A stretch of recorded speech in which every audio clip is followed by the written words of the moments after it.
하나님 말씀 먼저 봅니다. 오늘 하나님께서 우리에게 주시는 말씀은 신명기 8장 3절 말씀입니다. 신명기 8장 3절 앞에 있습니다. 다 같이 큰 소리로 우리 하나님 말씀 읽고 아멘 하기를 원합니다. 시작.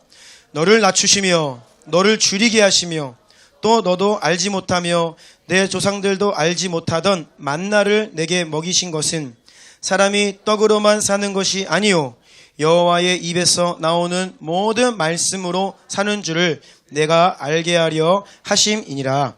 아멘. 아멘. 오늘 전라북도 진안에서 먼 길을 발걸음하신 정영관 목사님을 소개해드리겠습니다. 우리 성도님들은 너무 잘 아시죠? 그런데 오늘 처음 뵙는 분들도 계시기 때문에 간략하게 소개를 드리겠습니다. 정 목사님은 일찍이 전라북도 전주에서 전주 제자교회를 개척하셔서 목회를 하시면서 동시에 1982년입니다. 참 오래되었습니다. 그때 산골짜기 진안 산골짜기에 일항둥지라고 하는 공동체를 개척하셨습니다. 그래서 하나님을 사랑하고 이웃을 사랑하고 흙을 사랑하자라고 하는 성경적인 부르심 앞에서 장애우들과 함께 연약한 자들과 함께 특별히 그 농어촌 산골짜기에 소외된 청소년들에게 매해 여름 겨울 그들에게 학업을 공부시켜주고 또 그들에게 선교적인 비전을 심어주고 그 일들을 1982년부터 쭉 해오셨습니다. 하나님께서 은혜를 주셔서 지난 2009년부터는 상시학교로 대안학교가 이제 출범되어서요. 지금은 약 선생님들과 학생들 한 70명 가까운 학생들과 선생님들께서 그곳에서 이제 살면서 이제는 마을을 이루어서 일항 마을이 되었습니다. 그래서 정영관 목사님은 일항 학교의 입금장이심과 동시에 그 일항 마을의 이장님이십니다. 이장님. 그리고 우리 존박 선교사님도 주소지가 지금 일항으로 돼 있어요. 그래서 집이에요, 집. 오래전에 저와 존박 선교사님이 함께 대학생 시절에 컨미션 선교단체에서 훈련을 받을 때에 당시에 우리 목사님께서 한국 컨미션 대표를 지내고 계셨습니다. 그때 목사님을 통하여서 복음과 제자도, 공동체, 선교 이러한 하나님 말씀으로 제가 훈련을 받았고요. 지금 우리 교회 준다임 교회가 여기까지 올 수 있었던 데에는 우리 목사님께서 저에게 전해주시고 전수해주신 하나님 나라의 유업들이 있기 때문에 제가 늘 목사님을 존경하고 또 1년에 한 번씩은 꼭 모시려고 합니다. 오늘 먼 길을 오셨는데요. 목사님 나오셔서 말씀 전하실 때에 여러분 은혜 받으시고요. 우리 좀 할렐루야 환호로 박수로 목사님 맞이하겠습니다. 할렐루야.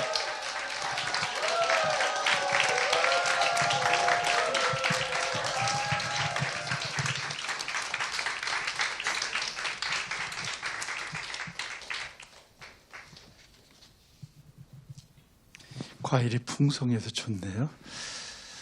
이 풍성한 것보다 여러분들이 1년 동안 너희가 열매를 맺어 하나님께 영광을 돌리면 이로써 내 제자가 되리라 라고 했으니까 여러분의 삶의 열매가 더 풍성하게 주께 드려지신 줄로 믿습니다. 자, 기도하고 말씀 나눕시다. 하나님 감사합니다. 부족한 종이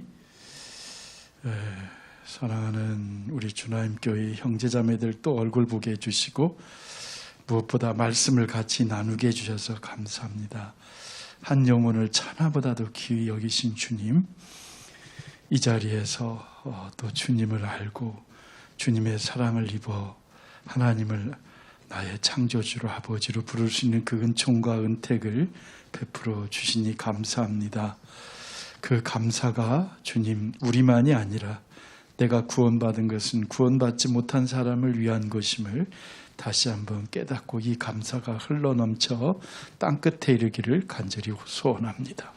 주나임교회가 이 사명을 주셨으니 이 사명 속에 주여 주께서 더 큰 은혜를 베풀어 주옵소서.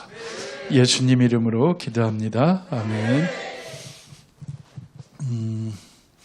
아까 목사님이 저희 일항 원래는 이제 군청에서는 일항 교육마을이라고 이렇게 정해져 있는데요. 82년부터 저희 가정이 시작해서 어느새 보니까 이제 마을이 돼서 한 달에 한 번씩 그 면에서 그 이장 회의를 목사이지만 이장으로서 가서 같이 참여하고 시골 이장님들을 이렇게 얼굴을 보면서 어떻게 하면 이분들에게 복음을 잘 전할 수 있을까라고 늘 기도하고 고심 중에 있습니다. 문제는 그렇습니다. 저희가 이제 마을이지만 중요한 것은 우리가 늘 얘기하는 게 그러잖아요. 주나임 교회 그리고 우리 일왕 공동체, 이 커뮤니티라는 말. 교회라는 말은 원래 우리가 그 영어로 처치라는 말을 쉽게 쓰고 커뮤니티의 그러한 뜻을 가지고 있지만 중국 말을 한자를 빌려가지고 가르칠 교자에 모집 회자를 쓰잖아요. 그런데 사실은 성경에서는 그렇게 말은 하진 않죠. 교회란 말은 중국 한자에서 우리가 그냥 편의상 쓰지만 성경에 좀 더 우리가 가까이 한다면 이런 말을 쓸 수가 있겠죠. 우리가 사도신경을 고백하잖아요. 성도의 교통, 거룩한 공의와 성도의 교통하는 것과 이 신앙 고백하잖아요. 그 거룩한 공회 그리고 성도의 교통 이것이 교회의 본질이라고 우리는 얘기를 할 수가 있겠습니다. 그래서 우리 공동체든 주나임 교회든 이건 다 요즘은 좀 말이 제가 앞뒤로 좀 흘러가는 거 이해해 주세요. 요즘은 이렇게 공동체라는 말, 뭐 마을 공동체, 뭐 교회 공동체 많이 쓰잖아요. 그런데 80년대만 해도 공동체라는 말을 쓰면 좌경으로 보거나 또 이상한 사회주의자로 봐서 많이 감시를 했던 그런 때였어요. 그래서 저도 80년에 이렇게 농촌에 멀쩡한 부부가 저희 집 사람은 여기 지금은 이제 경인교대가 됐는데 여기 인천교대 있죠. 인천교대 출신인데요. 교사를 딱 의무기간 3년만 딱 하고 저는 이제 신대원 졸업하고 시골 우리나라 가장 오지라고 말하는 무주, 진안, 장수 3개 군을 해가지고 무진장이라고 하는데요. 이 3개 군에 소위된 이 아이들을 내가 선교사로 못 갈 바에는 가장 소위된 곳을 쫓아가는 것이 주님의 마음이겠다 생각해서 이제 쫓아가서 그 산골짜기에서 산지마을 아이들 데려다가 아까 목사님 소개한 대로 시골 아이들 그때 읍내에는 영어 수학 학원이 하나 없었거든요. 소위 말해서 피아노 학원도 없고 속셈 학원도 하나 없고 그러니까 교육의 사각지대였고 너무나 소외된 지역이었기 때문에 저희 부부가 가서 공동체를 개척하면서 방학 때는 아이들을 데려다가 영어, 수학 그래서 먹기 위해 먹지 말고 공부하기에 먹자 그렇게 가르치고요. 그 다음에 한 끼 먹고 4시간씩 공부하자. 논밭에서 흘린 땀방울 책상에서 땀 흘리자. 이런 식으로 아이들에게 구호를 하면서 공부를 가르쳤어요. 근데 82년부터 했으니까 어느새 40년이 이렇게 지나게 되다 보니까 그 열매들이 이렇게 유 목사님처럼 박성규 사님처럼 단순히 농촌 아이들을 공부시키게 되어지면 이 아이들을 가르치기 위한 교사들, 서울 대학생들이 또 오고 또 이렇게 만나게 되잖아요. 그 만남 속에서 하나님께서 말씀을 주시고 또 사랑을 주셔서 그와 같은 열매들이 오늘 일왕 교육마을을 형성케 했다고 봅니다. 제가 늘 자랑하는 게 하나 있어요. 그 진안군 그 군수님이 이제 한번 이제 저와 식사를 하면서 제가 그랬거든요. 군수님, 남해에 가면 독일인 마을이 있고요, 예술인 마을이 있는데 전국의 유일한 교육마을이라는 행정구역이 되어 있는 곳은 일왕 교육마을입니다. 원래는 일왕 기독교육마을로 하려 했더니 의회에서 군의회에서 종교단체 이름이 들어가면 좀 거시기하다 그래가지고 여러분 웃지 않네요. 거시기라서 그래서도 그 말은 조금 그래서 그냥 기독자는 좀 어차피 다 그곳에 다 그리스도인들이 있는 곳인지 아니까 그냥 교육마을로 합시다 해서 의회에 순종하고 그냥 교육마을로 했거든요. 그래서 그 말을 하죠. 뭐 예술인 마을도 있고, 뭐 연예인 마을도 있고, 그다음 뭐 독일 마을도 있고 그런 마을들이 있는데 교육마을이라는 말은 정식으로 행정구역에서 우리 마을뿐입니다. 진안군에 딱 하나 있습니다. 그러니까 정말 이곳을 잘 섬겨주셔야 돼요 라고 웃으면서 말한 적이 있어요. 제가 왜 이 말씀을 드리냐면 여러분, 공동체는 우리가 사는 곳이 마을이라면 이 공동체는 누가 중심으로 살아야 되겠습니까? 그렇죠?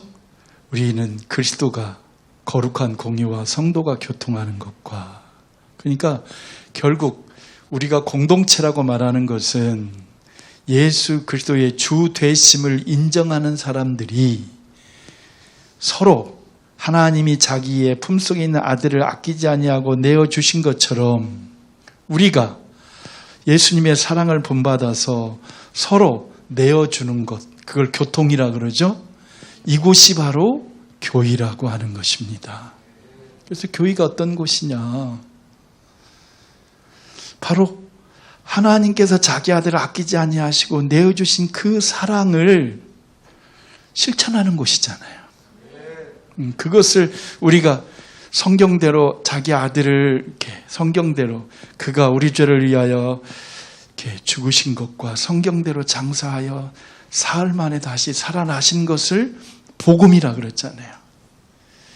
그래서 우리는 복음이라고 얘기한다면 자꾸 저쪽에 뭐 순복음도 있고 여러 복음 뭐 이렇게 말들을 많이 하는데, 진짜 복음은 예수 믿고 잘 살자, 예수 믿고 마을 이루자, 예수 믿고 큰 예배당 짓자, 예수 믿고 큰 집 살자, 이게 복음이 아니라, 또 예수 믿고 병 고치고 예수 믿고 또 내가 좋은 직장 얻고, 이것이 복음이 아니라, 복음은 고린도전서 15장 3절에 그가 성경대로라는 구약을 말하는 거지요. 성경대로 우리 죄를 위하여 죽으신 것과 그가 성경대로 우리를 위하여 장사한 지 사흘 만에 다시 살아나신 것을 복음이라고 하지요. 이 복음이 로마서 1장 16절에 이 복음이 하나님의 의가 나타나서, 의라는 말은 사랑이에요. 하나님의 사랑이 나타나서 믿음으로 이르게 하나니, 이렇게 로마서 1장 16절에 말씀하고 있는 것입니다. 그래서 오직 의인은 믿음으로 말미암아 살리려 함과 같으니라. 근데 갈라디아 3장에 보면 믿음은 구약에 있는 대로 할례나 율법을 통하여 그 믿음이 자라나는 게 아니라 믿음은 오직 사랑으로서 역사한다 그랬어요. 그 사랑이 어떤 사랑이에요? 하나님이 자기 아들을 아끼지 아니하시고 내어주신 사랑이잖아요. 그러면 예수 그리스도의 아까 믿는 마을이든 예배당에 모인 사람들이든 이 주나인교회 형제 자매들이든 아니면 대한민국의 교회라는 이름을 가진 모든 백성들은 정말 우리가 예수 그리스도의 주되심을 고백하는 사람들이잖아요. 그러면 그 사람들이 어떻게 해야 되겠어요? 우리가 사도신경에 늘 고백한 대로 성도의 교통하는 것과 교통이 일어나야 되잖아요. 근데 그 교통을 성경에서는 뭐라 하냐면 코이노니아라고 얘기를 하는 거예요. 그러면 이제 아까 본문은 신명기를 읽었는데 이스라엘 백성들이 가나안 땅에 이제 여호수아와 칼렙의 인도하에서 요단강을 건너 들어가잖아요. 그러면 신명기는 사실 모세에게 주었던 이 말씀은 가나안 땅에 들어간 다음 세대들, 그러니까 다음 세라는 말은 다른 세대들에게 그들에게 주신 말씀이 신명기거든요. 근데 들어갔을 때 뭐라 하냐면, 야, 너희들 사람이 떡으로만 사는 것이 아니라 하나님의 입으로 나오는 말씀이라는 사실을 잊지 마. 이거 잊으면 큰일 나. 이렇게 가르쳐주고 있는 거죠. 이 말씀은 너희 자녀들에게 누울 때나 앉을 때나 설 때나 길 갈 때나 꼭 가르쳐야 돼 라고 강조를 해주는 것이 신명기 6장 4절에서 6절에 우리에게 설명하고 있는 것입니다. 언젠가 한번 제가 우리 주나인교회 시작할 때 기독교육과 선교해서 말씀을 전한 것이 있어요. 네. 근데 제가 워낙 유명한 사람이 아니고 산골짜기에 있는 그 촌목사이기 때문에, 무명한 자이기 때문에 우리 유 목사님이 그거를 이렇게 주나인교회 설교한 것을 유튜브에 올려놨는데 어느 날 이렇게 쭉 보니까 100명도 안 넘었더라고요. 진짜 무명한 자구나 생각을 해봤어요. 자, 어쨌든 거기에 그 부분이 설명이 나옵니다. 참고를 해보시고요. 자, 하나님이 가나안 땅에 들어갔을 때 내 자녀를 이렇게 가르쳐 강조하고 난 다음에 8장에 와가지고 떡으로만 사는 게 아니라 하나님의 입으로 사는 거야. 근데 놀랍게도 마태복음 4장 4절에 예수님이 성령에 이끌려서 사단에게 시험받을 때, 유혹받을 때 똑같이 돌덩어리를 이렇게 주면서 야, 너 배고프지? 금식했는데 얼마나 배고플까? 너 이걸로 떡이 되게 해봐 하고 주님 시험했을 때 주님이 물리치시기를 사람이 떡으로 사는 게 아니야. 말씀으로 사는 거야 하고 사단의 유혹을 물리치는 말씀을 그대로 하고 있습니다. 여러분, 그런데 한번 생각해 보세요. 이 말씀이 왜 중요할까요? 저는 늘 그런 말 하지 않아요? 쉽게 배고픈 소크라테스보다는 배부른 돼지가 낫다. 뭐 우리 그런 흔한 말도 쓰잖아요, 사회적으로. 그래서 저는 요즘 뭐 선거철이라 그런지 저는 대통령 후보들이 맨날 하는 말이 이런 말이잖아요. 여러분, 우리나라가 내가 대통령이 되면 정말 도덕과 윤리가 바로 세워지고, 예? 이웃을 서로 사랑하고 존경하고 부모를 존경하고 이런 대통령이 되겠습니다라고 하는 말보다 뭐라 그래요? 제일 먼저 나온 것이 잘 살게 해주겠습니다. 먹고 살기 잘하게 해주겠습니다. 경제를 살리겠습니다. 모든 지도자들이 나와서 하는 말이 그거잖아요. 다 떡을 강조하잖아요. 떡을. 왜 그렇게 됐을까요? 우리 성경에서 한번 봐요. 가나안 땅에 들어왔잖아요.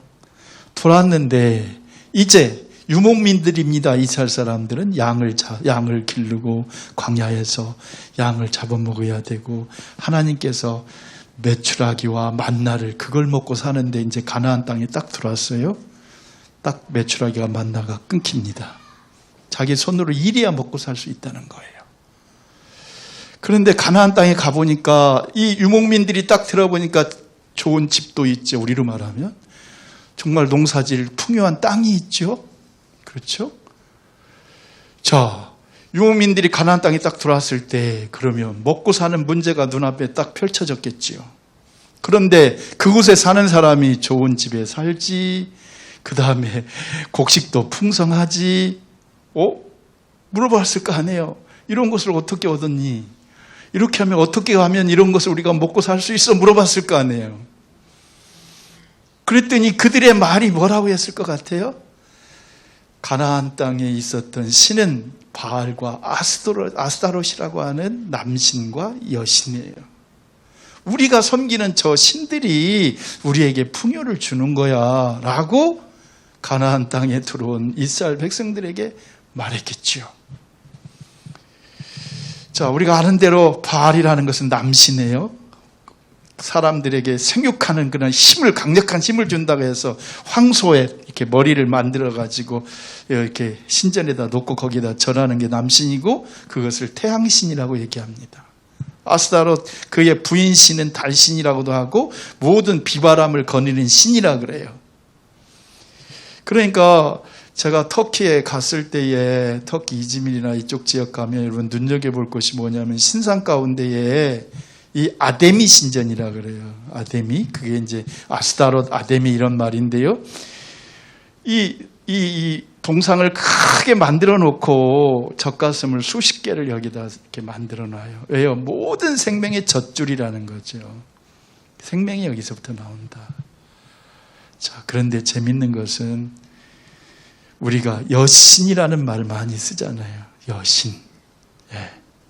여신이라는 말. 그것을 아스타롯에서 가리키는 거예요. 모든 생명의 근원이 여기서부터 나온다 이렇게 가르친단 말이죠. 그러니까 이스라엘 백성들이 들어가면 어떻게 해야 됐을까요?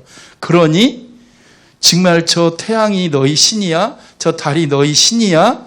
저 신들이 우리에게 곡식을 주고 이렇게 맛있는 거 주고 살집을 주는 거야? 그래? 그러면 나도 한번 이렇게 섬겨볼까? 안 되죠? 40년 동안 광야에서 훈련시켰잖아요. 광야란 말은 다비드란 말로 교실이란 말입니다. 하나님이 홍해를 건너서 40년 동안 철저하게 하나님의 말씀을 율법을 지키는지 지키지 아니한지 훈련을 시켰잖아요. 그러면 들어가자마자 어떻게 해야 됐을까요? 그래. 저 맛있는 곡식이 너희들이 사는 그 집이 너희가 섬긴 신이 줬다는 거야? 뭐라고 해야 돼요? 그때. 거야? 하면서 그 다음에 뭐라고 해야죠? 아니야. 저것은 헛된 신이야. 저것은 잘못된 우상이야. 저거에 절하면 안 돼. 저거에 너희들이 주는 것, 저런 것들이 너희에게 주는 것이 아니야. 우리에게 먹고 마시고 주시는 분은 하나님이셔.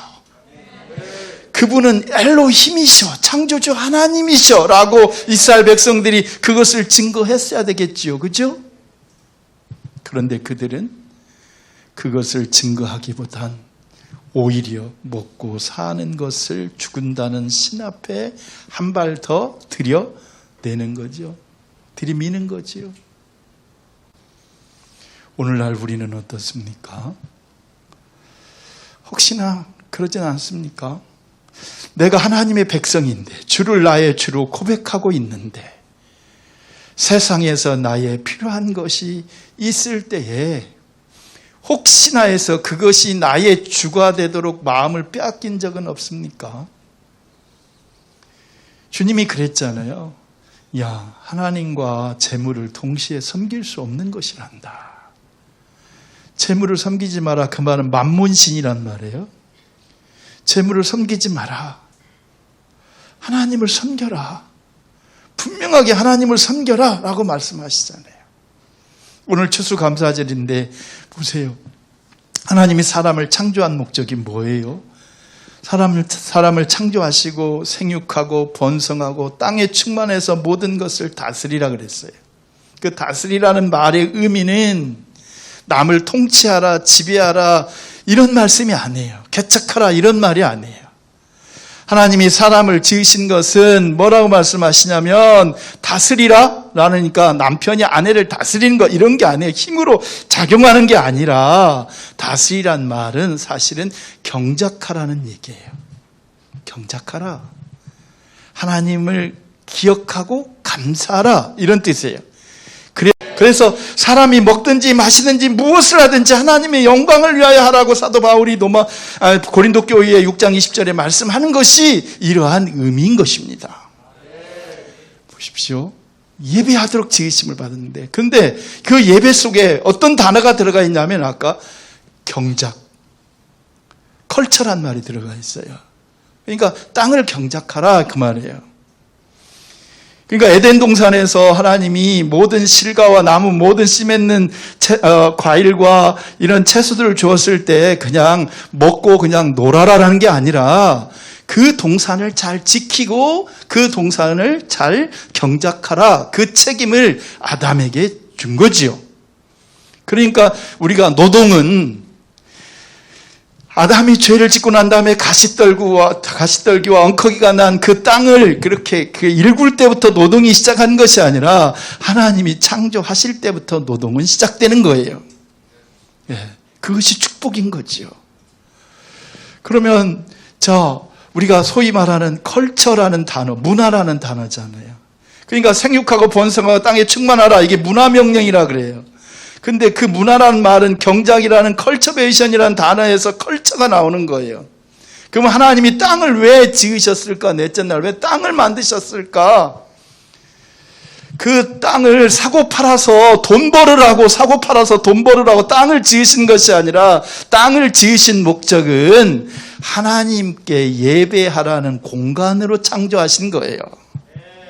그래서 레위기 25장 22절에 땅은 하나님의 것이니 너희가 사고 팔지 마라 라고 말씀하시는 거예요. 그러니까 땅을 통하여 우리가 사고 팔아서 돈을 버는 그러한 용으로 하나님이 땅을 지으신 것이 아니라 땅은 땀 흘려 일하고 거기에 나온 소득을 아까 말했죠. 서로 나누도록 하기 위해서 땅을 지으신 것이다. 이게 하나님이 땅을 지으신 목적이라는 사실을 잊지 않았으면 저는 좋겠습니다. 조금 실효적으로 이것은 제가 원고에 없는 얘기인데요. 요즘 발성 많잖아요. 왜 토지 공개념을 우리가 법적으로도 가지고 있는데 국가에서 땅을 싸게 사가지고 민간업자한테 비싸게 팔아가지고 이것을 누가 먹었네 안 먹었네 뇌물 주네 안 주네 온 나라가 시끄럽잖아요. 그런데 여러분 그러니까 80년대부터요 신현법을 국회의원들에게 저기 강원도 태백에 있는 예수원의 토레이 신부님이 그건 성공의 신부예요. 지금 개신교 신현을 이 토지를 경작하는 사람들에게 토지의 소유권이 가야 되는 것이고 일하는 사람에게 토지의 소유를 줘야 되는 것이고 토지를 사고 팔아가지고 불로소득을 많이 이렇게 이익을 남기면 안 됩니다. 성경에 신현이라는 법이 있습니다. 이것을 우리나라 국회의원들에게 정말 많이 가르쳤어요. 이거 가르쳤어요. 네.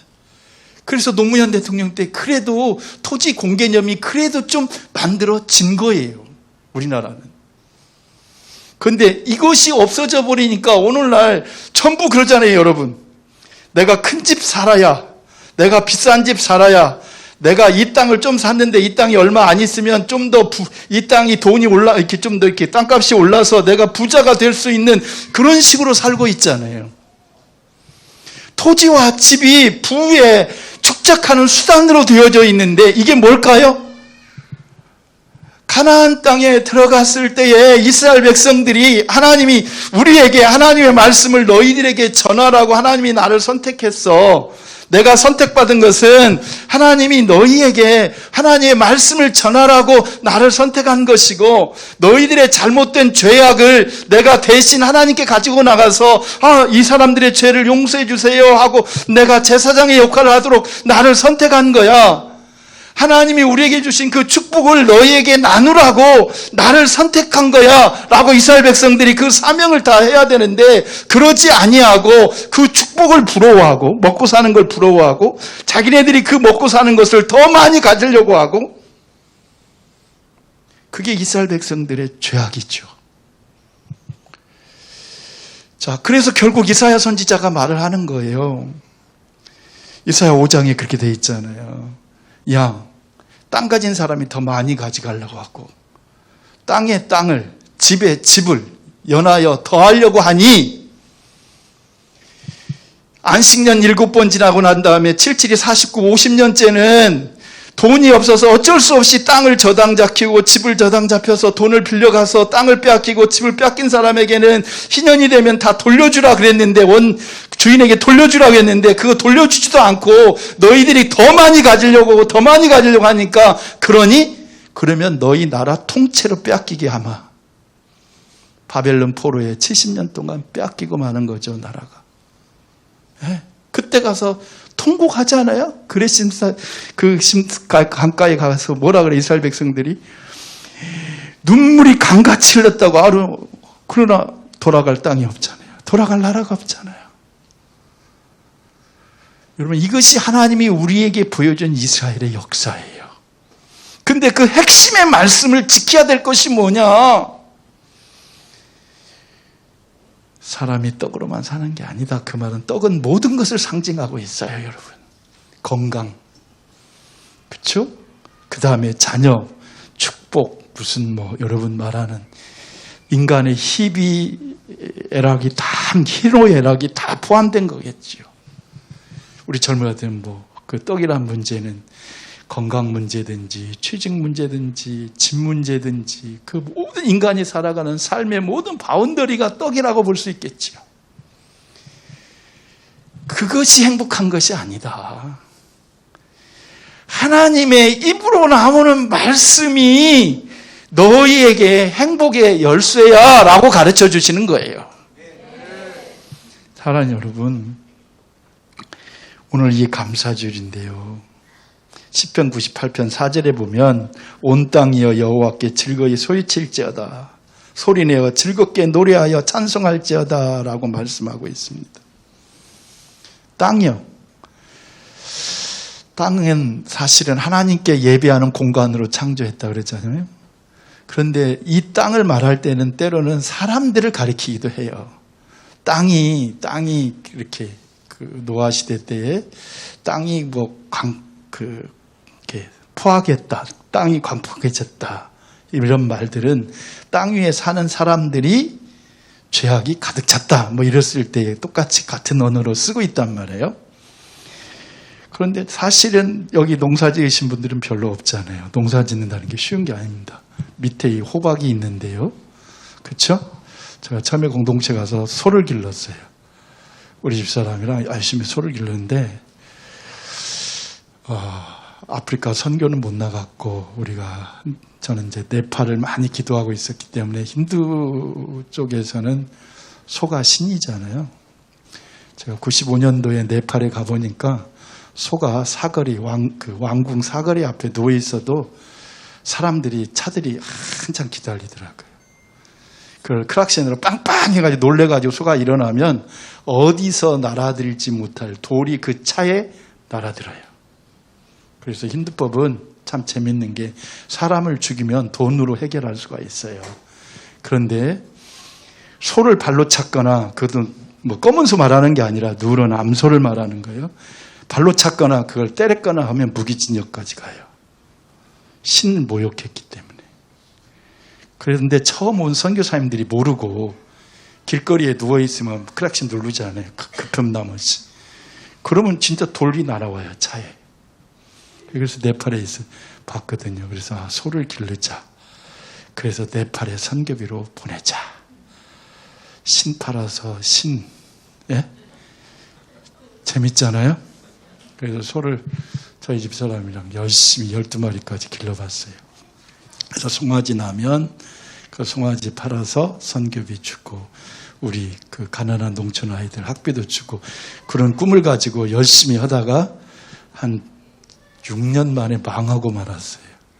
우리 전두환 씨 형님 정경환 씨가 호주에 소를 몽땅 수입하는 바람에 한우 모든 그 농가들이 그때 다 일자 망할 때, 그때 소파동 때 저희도 망했습니다. 그래서 저는 전두환 씨 싫어해요. 그것 때문에 더 싫어해요.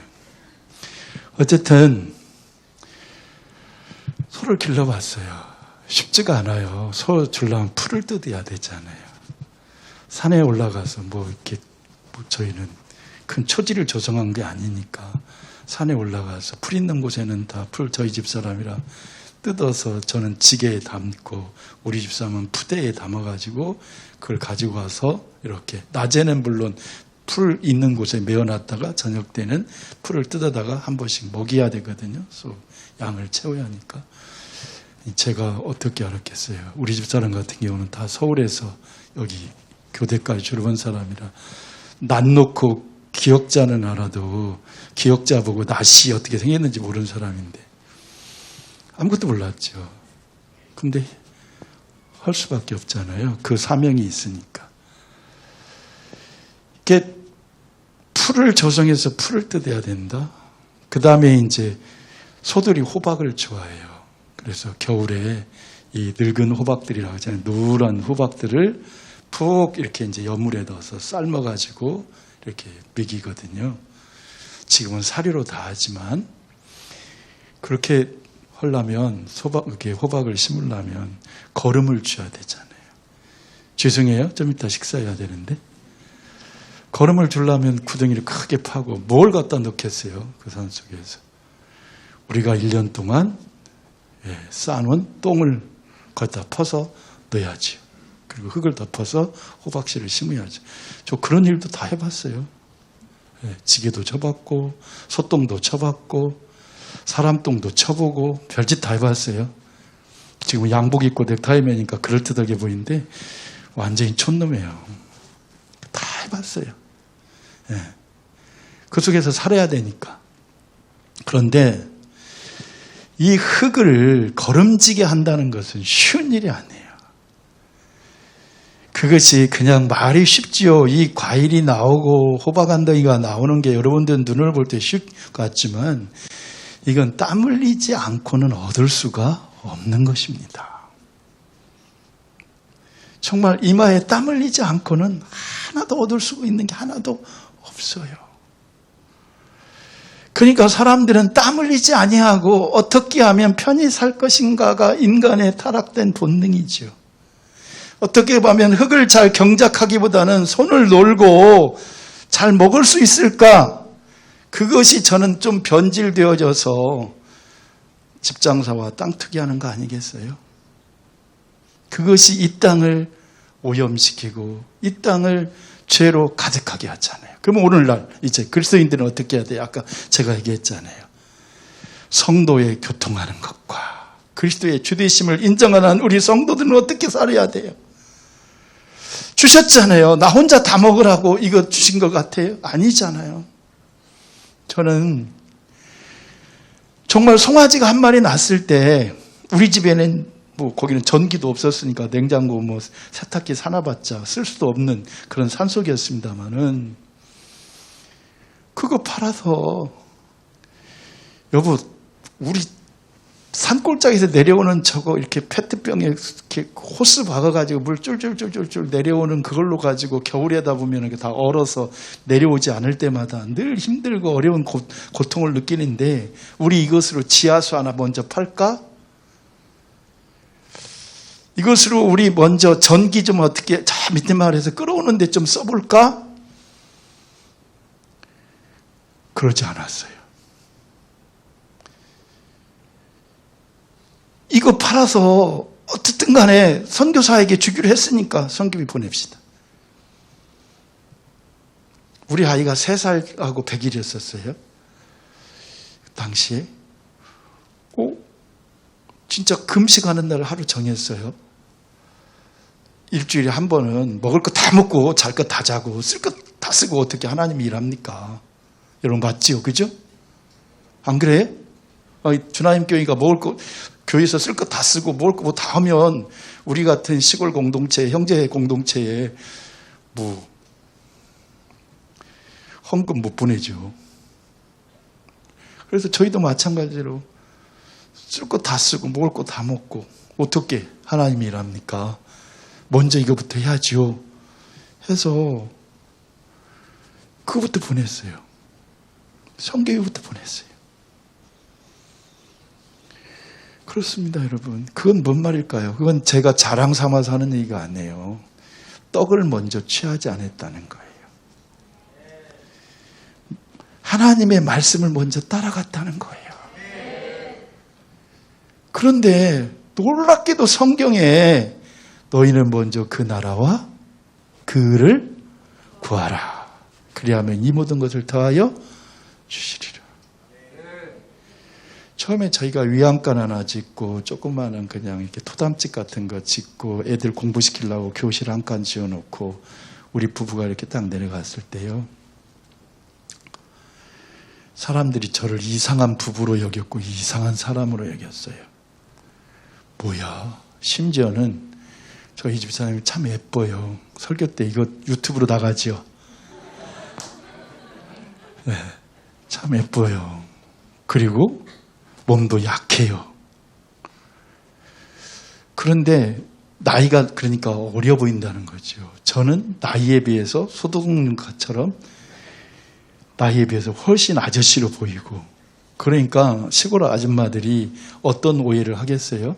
저 전도사는 혹시 자기 부인 놔두고 누구 눈에는 누구처럼 보이는 거잖아요. 그렇게 젊은 애 데리고 와서 산속에서 사는 것 같다. 그런 오해도 받았어요. 얼마나 우습냐면. 그런데요. 그런 환경 속에서 저희 집 사람이 진짜 많이 고생했어요. 진짜 고생했어요. 뭐 해보지 못하는 것을 하니까 자기가 살아온 것 모든 것들과 다 다른 것이니까요. 그런데 세탁기, 전기, 소위 말해서 냉장고 지금 우리 집에 다 있어요. 여러분 감격을 안 내요? 그런 거 저희들 꿈도 못 꿨어요. 근데 다 있어요. 또 제가 차도 있어요. 그리고 마을 이장도 해요. 국가에서 월급을 30만 원씩 줘요. 이장한다고. 네, 이장 월급이 30만 원인지 이제 알았어요. 한번 줘요. 그랬더니 이제 이거는 좀 그렇습니다만은 이렇게 해서 한 40년 아이들을 잘 가르치니까 지역에서 이 아이들이 공무원도 되고 경찰도 되고 학교 교장선생님도 되고 의사 선생님도 되고 뭐 그러잖아요. 시골에 가면 이장도 또 하고 슈퍼마켓도 하고 별거 다 할 거 아니에요. 거의 한 2,500명 이상이 다녀갔으니까. 그러다 보니까 어떤 일이 벌어질까요? 그 나라와 그를 구하라. 이 모든 것을 더해 주시리라. 여러분, 떡을 먼저 구하지 마세요. 하나님의 살아있는 말씀을 붙잡으세요. 저는 오늘날 우리 그리스도인들이 자존심이 좀 있으면 좋겠어요. 정말 우리 목사들의 큰 책임이라고 생각해요. 네? 맨날 나와서 막 교회 비판한 사람이 이렇게 얘기했잖아요. 교회 갔더니 돈 내라, 예수 믿어라, 천국 가라, 세 마디 빼니까 배울 게 없더라. 천박한 그리스도인, 천박한 교회, 천박한 기독교 이렇게 만들고 말았잖아요. 그런데 우리 1세기 성도들이 그런 모습이었나요? 그들은 자기의 소유를 팔아 사도들의 발 앞에 내어놓고 사도들은 그 소유들을 가지고 필요한 사람들에게 각각 나누어 주었더라. 아까 집사님 말한 것처럼 1세기의 교의사를 보면요, 믿지 아니한 그 요세비우스라고 하는 교의사의 역사가가 뭐라고 했냐면, 저들을 보라, 저들이 서로 얼마나 사랑하는지 저들에게 좀 배우라, 이렇게 말했어요. 우리나라, 길게는 우리나라 복음이 들어왔을 때 우리 초기의 한국교회 성도들이 그렇게 살았어요. 선교사들이 그런 모습을 보여줬어요. 서서평 선교사라고 광주에서 돌아가셨을 때요, 여자 선교사님인데 그분이 돌아가셨을 때 입었던 옷 한 벌, 우리로 말하면 돈 한 2,000원 남기고 먹었던 강냉이 한 줌 정도 남겼던 그 광주의 나환자의 어머니, 그 다음에 이 행여자의 어머니, 그게 이제 미국의 서서평 선교사님 이야기를 여러분 한번 읽어보세요. 그 서서평 선교사님이 돌아가셨을 때 당시에 동아일보 기사예요. 광주 시민들이요, 지금 전라남도 광주 시민들이 그분이 상여가 나가는데 수천 명이 나와서 어머니 하고 울었다는 거예요. 광주시 전체 사람들이 나와서 어머니라고 울었다는 거예요. 이게 우리 교회 역사예요. 죄송합니다마는 우리나라 최고로 성도가 많은 교회 목사님 돌아가셨을 때에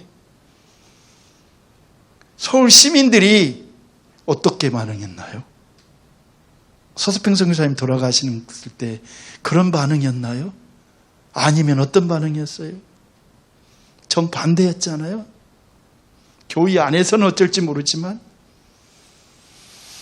그 결과가, 왜 이런 결과가 오게 됐느냐, 단적으로 봐서는 이 말씀이에요. 가나안 땅에 들어갔던 이스라엘 백성들이 하나님의 축복의 대행자인 제사장의 역할을 하지 않고 하나님의 놀라운 계획을 입증하지 않고 실천하지 않으니까 가나안 사람의 떡만 탐내는 그러한 민족으로 전락된 것처럼, 타락한 것처럼 오늘날 우리 그리스도인들이 하나님의 말씀을 중심해서 그 말씀에 먼저 순종하지 아니하고 본인은 떡을 쫓아가니까 오늘 이와 같은 현상이 일어나지 않았을까요? 사랑하는 우리 주나님교회 형제님들, 우리 자매님들, 떡도 필요하죠. 그런데 말씀보다 먼저란 사실이 아니라는 것을 깨달읍시다. 제가 잠깐 간증을 아까 하다가 이상하게 뻗었는데요. 우리 아이 그때 3살 100일 때인데요. 젖도 줘야 되고 먹을 것도 먹여야 되잖아요. 산골이라 뭐 차가 없어요. 장에 가서 버스 타고 가가지고 사가지고 또 두루야 되고 이러는데요. 금식날이 있었어요. 정해놓은 소도 금식시키고 사람도 금식하고 저는 그날이 너무 기다려졌어요. 왜냐하면 일 않잖아요. 소를 금식시키면. 그래서 하는데 문제는 뭐냐면 어린아이 우리 딸 100일 된 이 아이를 어떻게 할 것인가. 젖을 먹여야 할 건가 안 먹여야 할 건가. 3살짜리 유놈한테 밥을 줄 건가 안 줄 것인가 이 고민. 그런데 양심껏 손은 굶기면서 사람 굶기면 안 되잖아요. 아니 저 먹으면 안 되잖아요. 금식을 선언한 날인데 늘. 그래서 안 줬어요. 하루는 우리 집사람이 아기가 울어도 안 줬어요. 3살짜리가 아빠 밥 줘, 엄마 밥 줘 해도 안 줬어요. 이런 금식 날이야. 먹을 거 다 먹고 쓸 거 다 쓸고 입고 입을 거 다 입고는 하나님 나라 못한다 라는 것이 제 지론이었기 때문에. 여러분 그렇습니다. 오늘 추수감사 축복의 날인데 좀 무거운 메시지가 됐네요. 예, 죄송해요. 예, 그래서 유목사님이 저 좋아해서 이런 말씀이 좋아서 오라고 한 거니까. 예. 그래서 죄송한데 제가 어느 서울의 실업인의 기독 실업인의 말씀 전하라고 그래서 전화하고 있었어요. 한 200명 모였더라고요. 열심히 했는데 쉬는 시간에 100명이 가버렸더라고요. 막 희년을 얘기하고 당신네 종업원들이 형제다. 휘장이 굶을지언정 종업원들을 먼저 먹을 걸 주는 것이 그리스도인이다. 그게 그리스도인의 기업이다. 이런 소리를 해대니 거기 앉아 있겠어요? 반절은 가버리더라고요. 그래서 두 번째, 대부분 한 번 오면 2번 부른다는데 저는 안 부르더라고요. 그렇죠, 여러분. 제가 뭔가 교만해서 뭔가 그랬다는 얘기가 아니라 원리를 얘기하는 거예요, 원리를. 다시 한번 이 추수감사 때 생각해 봅시다. 자, 우리에게 필요한 양식이잖아요. 이 양식이 먼저입니까? 하늘에 계신 우리 아버지여, 이름이 거룩하게 여김을 받아오시며 나라 임하옵시며 아버지의 뜻이 땅에서 이루어지이다. 앞에 있는 이 기도가 먼저입니까? 일용할 양식이 먼저입니까? 아버지의 나라가 먼저잖아요. 그렇죠? 예. 그래서 저희 삶은 우리 공동체도 그래요. 우리 학생들도 아이스크림 2개 먹을 거 하나만 아껴서 선교 헌금하자. 그게 체질화시켜요. 어려서부터 가르쳐요. 헌금은 강요가 아니라 가르쳐야 되는 거기 때문에 어려서부터. 그렇게 했더니요. 이번에 재난지원금 같은 거 나오잖아요. 카드. 이렇게 애들한테도 나오거든요. 이제 그 주소를 두었으니까. 대부분 애들이요. 그 카드 가서 읍내 가서 지들이 치킨도 사 먹고 싶고 옷도 사고 싶고 그럴 거 아니에요? 근데 지난 읍내는 진짜 감사한 것이 맛있는 그런 가게들이 없어요. 이런 브랜드 있는 옷 파는 곳이 없어요. 그래서 카드를 주면 애들이 어디 가서 쓸까? 망설이다가 목사님 피자도요. 무슨 임시 피자 하나 있어요. 다른 거 없어요. 여러분들이 말하는 여러 피자 종류가 없으니까 이 피자 하나만 사주거나 치킨 하나만 사주고 나머지는 학교에다 헌금할게요. 그럼 제가 안 돼.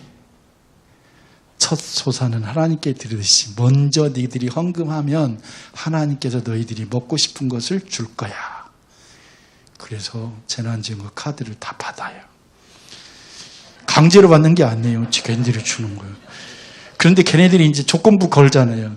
이거 목사님 그거 할 텐데요. 요거만큼은 사주세요. 그럼 안 돼. 헌금은 그렇게 하는 거 아니야. 무조건 돼. 그렇게 하는 거야. 근데 니들이 필요한 거 있으면 기도해. 그럼 이제 기도 제목 하죠. 하나님 피자 먹고 싶습니다. 치킨 먹고 싶습니다. 그럼 그때 사다 주면 돼요. 예. 여러분 어려서부터 그렇게 가르치니까 하더라고요. 우리 주나인교회 출석했던 우리 권창근이가 취직했어요. 저 천안에 컴퓨터 회사에 취직했더니 첫 월급을 학교로 보내더라고요. 첫 월급을 첫 소산이라고. 그렇게 되더라고요. 자, 말씀 마칠게요. 여러분 올 한 해 동안 감사함이 넘쳤을 줄로 믿습니다. 생각해 보세요. 여러 가지 생각해 보세요. 없다고 생각하지 마시고 내가 호흡하고 있는 거, 내가 지금 입고 있는 거, 먹고 있는 거, 마실 거 있는 거 보세요. 다 감사가 넘치는 것들이에요. 바로 그 넘치는 것들을 하나님은 나누시기를 원합니다. 건강이 있는 자, 병든 자를 위해 나누는 거고요. 돈 있는 자, 돈 없는 자를 위해서 나누는 거고요. 그렇죠. 구원받은 자, 구원을 나누는 거고요. 내가 성령 충만한 자, 성령 충만치 않은 자를 위하여 기도하는 거고요. 이것이 바로 하나님이 주시는 교회의 모습이에요. 저는 이러한 교회가 100명이 모이든 50명이 모이든 30명이 모이든 여기 주나인교회의 작은 이 수가 그래도 주님이 원하는 그 삶의 원리를 쫓기 위해서 이렇게 모이고 찬송하고 기도한다면 하나님께서 이 교회를 보고 이 나라를 축복할 줄로 믿습니다. 그런 믿음을 가지고 함께 주나인교회 여러분들이 충성하고 섬기고 서로 사랑하시기를 주의 이름으로 부탁드립니다.